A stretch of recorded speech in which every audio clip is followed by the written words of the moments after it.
All right, now that we've got our ganache made, we have to prepare our cake for pouring over it.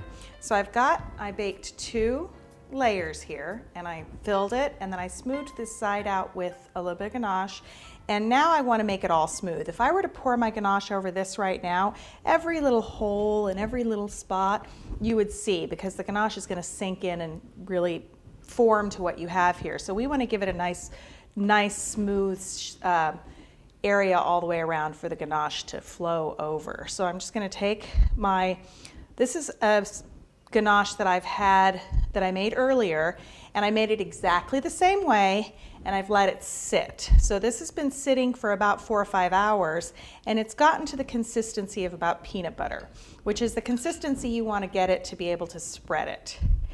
And so our other ganache we want to keep soft, but this ganache we want to have a little solid so we can smooth our cake out.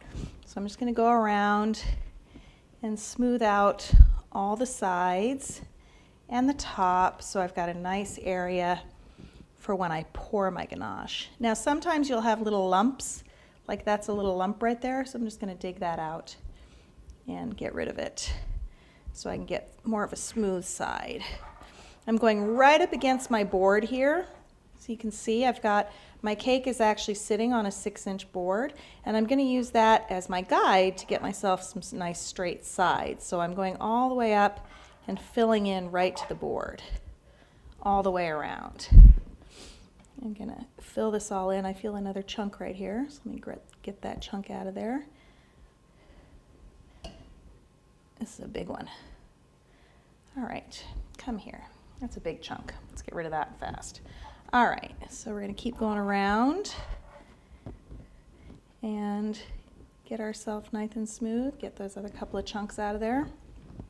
Sometimes if you feel like you have a lot of chunks when you're mixing your ganache up, which you saw me do earlier, you can take the whole thing after you've mixed it and it's kind of smoothed out. You can take your whole container and put it in the microwave and heat it up for about 30 seconds and then keep stirring, and that should get rid of some of those lumps. I didn't do that with this batch, and I kind of am paying the price because I do have quite a few lumps in here that I'm ending up digging out as I'm going. There's another one.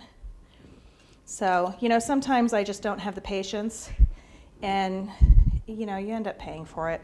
It's always better to do it right the first time, because see, another lump. And if I had done that to begin with, I wouldn't have all these lumps to dig out. All right, so I'm getting my whole cake covered, just roughly. And again, I'm using my board on the bottom as a guide, making sure I'm filling it in all the way around, getting rid of all my ridiculous lumps as I go. All right, there we go. So I've kind of got it all smoothed and got it all covered, and now I'm going to go and get my straight edge and straighten out my sides. So now I have my straight edge. I'm going to put that horizontal on the board like this and just start spinning. And what I'm doing is I'm using the board that the cake is on to get a straight edge. Now you can see I've got all these spots where I haven't filled it in enough. So I'm going to go ahead and take more ganache. And you really want to overfill more than underfill. So I'm going to go ahead and fill all these sections out and add more, get rid of my lump, add more ganache all the way around so that I can make sure when I'm scraping, I'm cleaning off extra as opposed to not having enough. So get rid of all my lumps. Fill all this in, really filled it in extra, so I've got a ton of ganache up top, a ton of ganache all the way around, and now it should scrape, and I'll be scraping away instead of having to add. So I've got my scraper. Again, I'm going to put it on there horizontally.